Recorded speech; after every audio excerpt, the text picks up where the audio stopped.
Mr. Secretary, thank you so much for taking the time to sit down with me. I really appreciate it, and welcome to Syracuse. Thanks, glad to be with you. So you've not yet weighed in an interview on the ongoing government shutdown, and I'm curious, watching what's happening in Washington, what your thoughts are. Well, it's pretty clear to me that you've got President and Republican Congress who would rather see the entire government shut down than allow Americans to be able to afford their health care. I mean, it really comes down to that. Basically, what they're saying is, we'll only have the government stay open if you Democrats vote against one of your core principles, which is to make sure people can afford health care.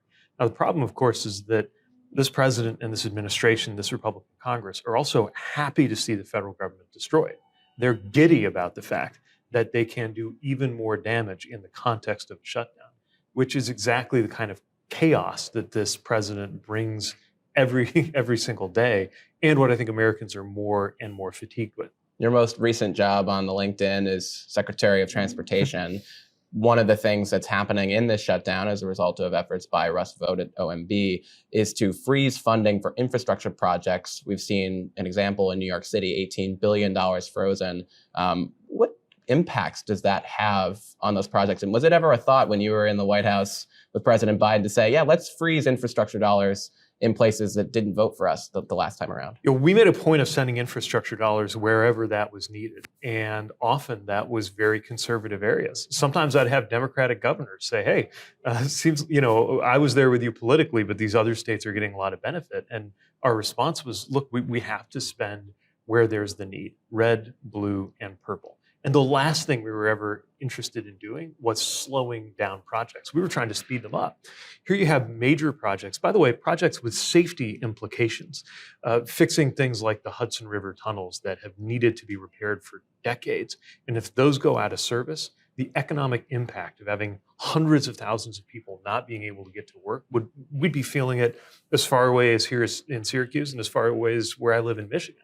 It makes no sense to shut down or stop these projects. And it's not even clear that that is legally something that they can or should be doing as a result of the shutdown.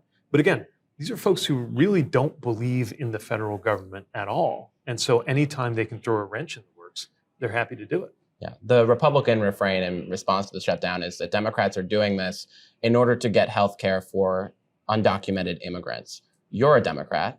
Do you want healthcare dollars to go towards undocumented immigrants? So it's just a lie. You're not eligible to get these health benefits if you're not in this country legally. But the really upsetting thing is tens of millions of Americans, American citizens, are losing their health care or paying more for health care because of these Republican policies. And I think our posture is, look, if Republicans are in charge, you control the House, you control the Senate, you control the White House, and in many ways you control the courts. If you're going to rip healthcare away from Americans, don't expect Democrats to help you do it. Yeah, the Speaker of the House, Mike Johnson, in response to those claims that it's a lie, has pointed to a clip from the 2020 presidential primary on the debate stage in June of 2019, when Savannah Guthrie asked the candidates to raise their hand if they supported their healthcare programs, including undocumented immigrants. And you were one of the candidates who raised your hand. Raise your hand if your government plan would provide coverage for undocumented immigrants. Okay, let me start with you, Mayor Buttigieg. Why? Mayor Buttigieg, why? Because our country is healthier when everybody is healthier. And remember, we're talking about something people are given a chance to buy into. In the same way that there are undocumented immigrants in my community who they pay sales taxes, they pay property taxes directly or indirectly. This is not about a handout. This is an insurance program. And we do ourselves no favors by having 11 million undocumented people in our country be unable to access health care. But of course, the real problem is we shouldn't have 11 million undocumented people with no pathway to citizenship. Have you had an evolution on that issue? Do you still feel the way that you did back in 2019 about it? Look, a lot has changed over those years. I still believe that you should be able to buy health insurance in this country, fair and square, whatever your status is. But right now, just to be abundantly clear, what they're talking about is not giving taxpayer dollars to undocumented immigrants. If anything, often the reverse happens because they pay payroll taxes, but they cannot collect the benefits that they paid into. Yeah. You're here at Syracuse to speak about leadership. I'm curious what your assessment is of the leadership in Congress that we're seeing from Democrats in DC, Chuck Schumer and Hakeem Jeffries. What do you make of how they've handled the first couple of months of the Trump administration? Look, they have an incredibly difficult hand because, again, Republicans are dominating the House, the Senate, and the White House. And you have courts that are giving the administration a free hand where they used to constrain executive power a little bit more. I'm glad that they're standing up right now. I'm glad that they're fighting right now. I also think it's important to remember that they have a certain job to do, which is legislative. And that's not the same as being the orators of the party. Sometimes you can be, but there's a reason why some of the people whose soaring rhetoric you most remember, either currently or in history, aren't always the same people who are working the machinery of the House and Senate caucuses. And that's okay. The important thing is that we all stick together in this fight. Yeah. It doesn't seem like the White House or Republicans in Congress are willing to give in. How long should a shutdown go on for in that case? If federal workers are going to be impacted, if travel might be impacted, how long should this go on for? Look, a shutdown is bad for everybody. And what Republicans, who are, again, in charge of every branch of government, need to do is say, okay, we're going to abandon this idea that the Democrats have to help us take away health care from the American people and actually get to the table and make a deal. Otherwise, they'll have to solve it on their own. Yeah. You mentioned that we're here for leadership today. When you were last in office, President Biden was serving as the leader of our country. Did you ever have any concerns, particularly in that last year and a half, where cabinet members were kind of pushed away from the White House? Did you ever have any concerns about his ability to lead the country? Anytime I needed something from the White House or from the president as Secretary of Transportation, I got it. And that was true whether we were dealing with legislation, like what's bringing road funding to here in Syracuse, or whether it was dealing with emergencies like the hurricanes or the collapse of the bridge in Baltimore. What I will say, though, is that it became clearer and clearer that he was not in a position to be the winning candidate for the Democratic Party. Eventually, even he saw that, and he stepped aside, which was an extremely difficult thing to do. But I think all of us, with the benefit of hindsight, can say that we'd be better off if that had happened sooner. What I knew, though, every day he was the nominee, was that there was no question which of the two futures I wanted to live in, the one that he was trying to lead America to, or the one that Donald Trump was offering. And now that Donald Trump is won, we see it is even darker than what I think many of us expected when he was on the ticket last year. Yeah, we're speaking today at Syracuse University. I'm a senior at Syracuse, and we spoke a little bit about some of the recent moves that they have taken in response to the Trump administration, obviously attacking a lot of institutions, including higher education.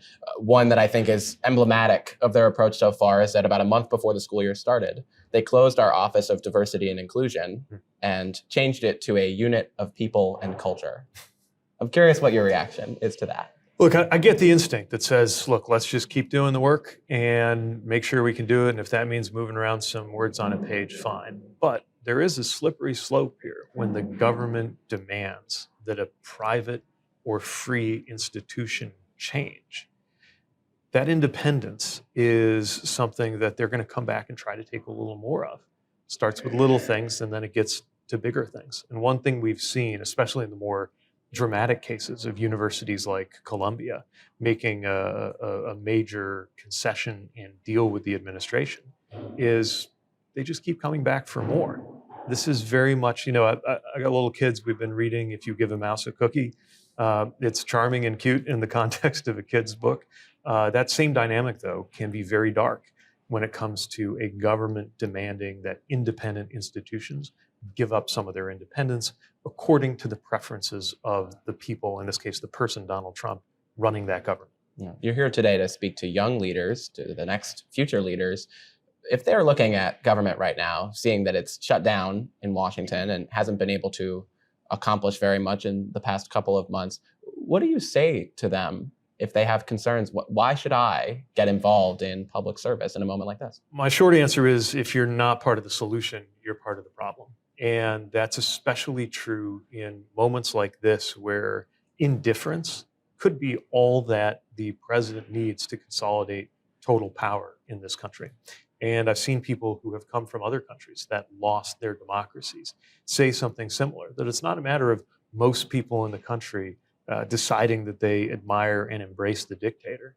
it's a chunk of people doing that, and then everybody else just being cynical or turned off or scared and just kind of letting it go. We cannot afford to do that. And the generation now coming of age is the generation that has the most at stake in a lot of irreversible decisions about our government, our institutions, our environment, our use of technology, that are going to shape what it's like to live here for the rest of the century. So the other way I would put it is, the longer you're planning to be here, the more you have at stake in things that are happening right now. And you don't have to wait until you clear a certain age to make a huge difference in this country if you're willing to be active. Yeah.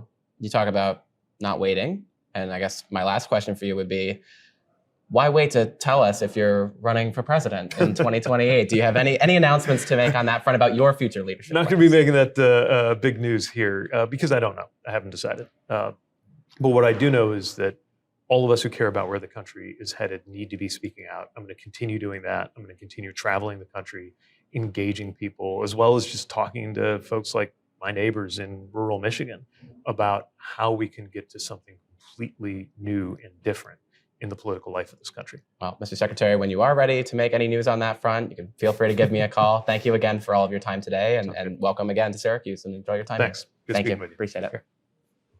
Want to stay plugged in? Become a subscriber to our Substack at MeidasPlus.com. You'll get daily recaps from Ron Filipkowski, ad-free episodes of our podcast, and more exclusive content only available at MeidasPlus.com.